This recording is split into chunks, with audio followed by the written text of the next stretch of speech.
Hello welcome again and welcome back to being Suchi. Hope మీ అందరూ బాగున్నారు అనుకుంటున్నాను.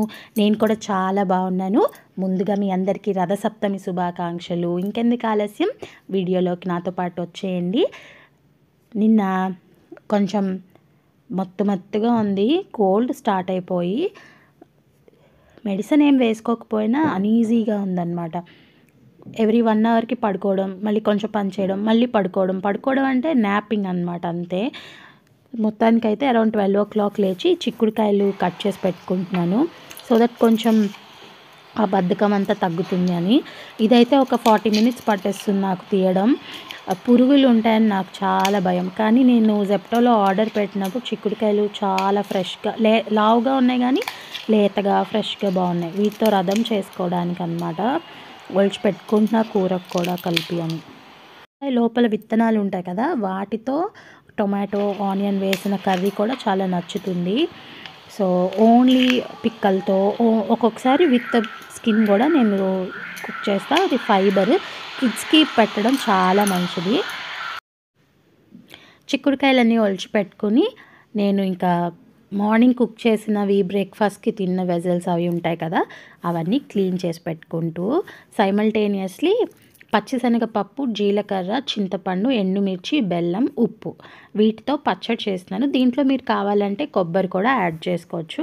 నాకు కొబ్బరి వేసి దానికంటే ప్లెయిన్గా చేస్తే నచ్చుతుంది. అండ్ ఎక్కువ రోజులు కూడా స్టాక్ పెట్టుకోవచ్చు, 1-2 days ఎక్కువ.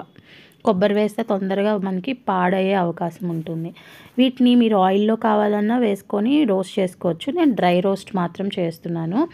ముందుగా పచ్చిశనగపప్పు, జీలకర్ర నేను కలిపేశాను. మీరు అలా కాకుండా పచ్చిశనగపప్పు వేగిన తర్వాత 90%, ఆ లాస్ట్ 10% అప్పుడు జీలకర్ర, చింతపండు కూడా పెట్టేయచ్చు. అండ్ దాని మీద ఎండుమిరపకాయలు కూడా యాడ్ చేసేస్తే ఆ వేడికి అది వేగిపోతుంది. ఈలోపు యుటెన్సిల్స్ అన్ని క్లీన్ చేసేసుకున్నాను. ఇంకా మళ్ళీ కొంచెంసేపు రిలాక్స్ అయిపోయిన తర్వాత ప్రణవ్య స్కూల్ నుంచి వచ్చింది. పెద్దగా నేను ఏం చేయలేదు నిన్న స్నాక్స్. నేను కూడా ఇంకా కోకోనట్ వాటర్ తాగాను. నాకు చాలా అన్ఈజీగా తిక్కగా అలా ఉంది.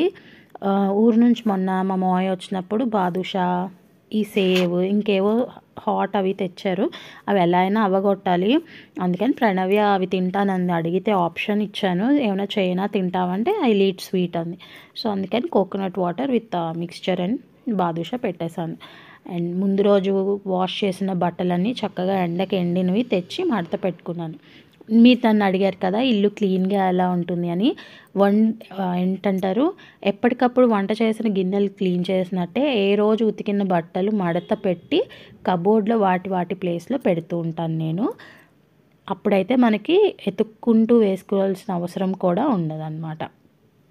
ఇక్కడైతే ఈవినింగ్ మా మ్యూజిక్ క్లాస్ అంతా అయిపోయాక అరౌండ్ 7:38 నేను ప్రణవ్యని చదివించి అప్పుడు పచ్చడి చేశాను. ప్రణవ్య దోశనే తింటానంది, డిన్నర్కి రైస్ అక్కర్లేదని. సో ప్రణవ్య తినేసిన తర్వాత అరౌండ్ 9-9:30 మా హస్బెండ్ ల్యాండ్ అయ్యానని, ఎయిర్పోర్ట్ నుంచి స్టార్ట్ అయ్యాను అని కాల్ చేసిన తర్వాత ఉప్మా ప్రిపేర్ చేశాను. ఈలోపు ప్రణవ్య కూడా పడుకుండిపోయింది. 11కి కరెక్ట్గా ఆయన ఇంట్లోకి వచ్చారు. 10కి అసలు 1 hour ఫ్లైట్ డిలే వల్ల, లేకపోతే 9:30 కల్లా రావాలి. ఇంక దానివల్ల కంప్లీట్గా లేట్ అయింది. తనకి వెల్లుల్లి కారం జల్లి ఈ ఉప్మా స్ప్రెడ్ చేస్తే చాలా ఇష్టం. నేను ఎంత లేట్గా ఉప్మా చేసినా 9:30 అలాగా రావడం లేట్ అయింది కదా, కొంచెం హార్డ్ అయిపోయింది. యూజువల్గా అయితే మంచిగా రన్నీ కన్సిస్టెన్సీలో ఉంటే స్ప్రెడ్ చేయడానికి బాగుంటుంది. ఆల్రెడీ కొన్ని యుటెన్సిల్స్ క్లీన్ చేసేసాను ప్రణవ్య తిన్న తర్వాత. సో మా హస్బెండ్ తిన్న తర్వాత వాషింగ్ మెషిన్ ఆన్ చేసుకొని మేము తినేసిన వెజల్స్ అన్నీ క్లీన్ చేసి స్టవ్ క్లీన్ చేసి పెట్టుకున్నాను. నెక్స్ట్ డే మార్నింగ్ రథసప్తమి కదా, పాలు పొంగించుకోవాలి అని. ఈ విధంగా నైట్ మనం తిన్న తర్వాత ఎక్కడా కూడా ఫుడ్ పార్టికల్స్ లేకపోతే కాక్రోచెస్ కూడా ఎక్కువ ఉండవు. అండ్ అరౌండ్ 10-12 నా పనంతా అయ్యాక వాటర్లో కాళ్ళు పెట్టుకుంటున్నాను. చెప్పాను కదా బాగా పెయిన్స్ ఉంటాయి నాకు. రైట్ ఫీట్లో నాకు బోన్ ఎక్స్ట్రా గ్రోత్ వచ్చింది. లాస్ట్ ఇయర్ మా ఇంటి గృహప్రవేశం అప్పుడు చాలా నొప్పిగా ఉంటుందని డాక్టర్కి చూపించుకుంటే ఎక్స్రే అవి తీశారు.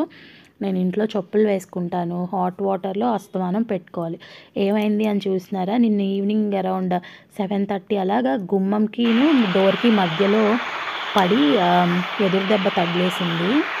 ఆల్రెడీ తగిలిన దానికి 10 సార్లు తగులుతుంది కదా! మోరోవర్ పడుకున్నప్పుడు బ్లాంకెట్ తగులుతుంది నాకు ఖచ్చితంగా అని తెలుసు.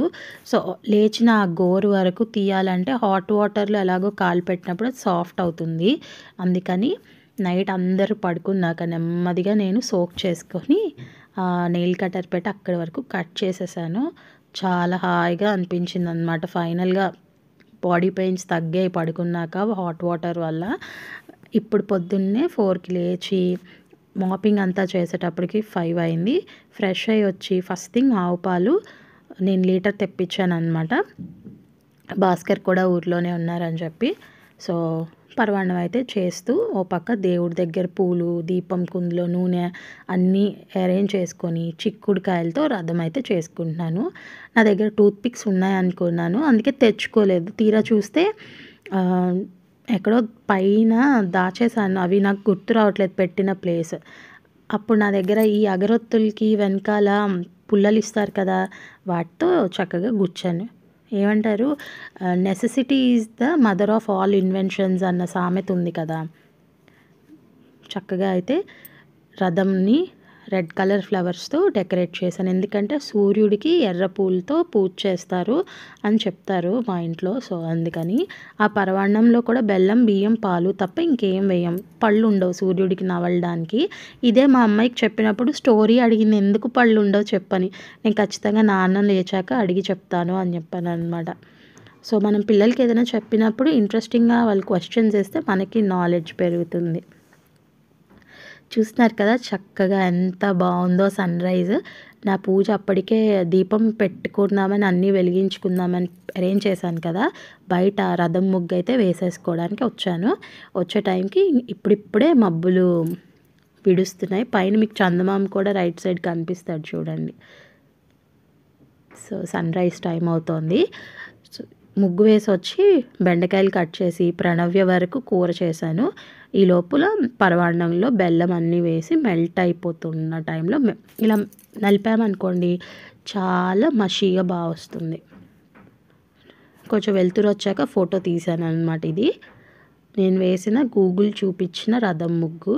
ఏకచక్ర రథం కాబట్టి ఒకటే వీల్ వేశాను. సూర్యుడికి 7 గుర్రాలతో ఏకచక్రం మీద రథం మీద ఆయన వెళ్తారనమాట. మొత్తానికైతే రథసప్తం సక్సెస్ఫుల్గా అయింది. యూజువల్గా అయితే రథసప్తం రోజు మేము నోములు, వ్రతాలు అలాంటివి ఏమైనా పడతాము. ఈ ఇయర్ ఇంకా నేనేం పట్టలేదు. మ్యాక్సిమం చేయగలిగినవన్నీ పట్టేశాను అనమాట. ఉద్యాపనలు కూడా తీర్చాను. 1, 2, 3 పెండింగ్ ఉన్నాయి. సో, అవి ఏదైనా మంచి ఒకేషన్లో చేసుకుందామని ఆగాను. దేవుడి ముందు కూడా ఆదిత్య హృదయం అవన్నీ చదువుకుని సూర్యాష్టకం నైవేద్యం పెట్టుకుని మా అమ్మాయికి లంచ్ బాక్స్ అయితే ప్యాక్ చేసి దాన్ని స్కూల్కి పంపించాను. ఇంకా ఇంత కష్టపడి వలిచిన చిక్కుడుకాయలతో అయితే కూర అయితే చేయలేదు. ఇవాళ ఇంకా మేము ఈ పరమాన్నం తిని దోశలు తిన్నాము. మాకు చాలా హెవీ అనిపించి లంచ్ స్కిప్ చేసేస్తున్నాము. సో, ఇది ఇవాల్టి మా రథసప్తమి వీడియో. మీకు నచ్చింది అనుకుంటున్నాను. కామెంట్ చేయడం మర్చిపోకండి. మండే వీడియో పెట్టినా సాటర్డే, సండే వీడియోస్ పెడితే చూస్తారా? కామెంట్ చేయడం మర్చిపోవద్దు. Thank you for watching. చేయండి. నేను మ్యాక్సిమం డైలీ పోస్ట్ చేయడానికే ట్రై చేస్తాను. దీనివల్ల నాకు మోటివేషన్ వస్తుంది మీరు కామెంట్స్ చేస్తూ ఉంటే. సో, చూద్దాం ఎన్ని రోజుల్లో ఆపకుండా పట్టగలుగుతాను అని. Bye for now.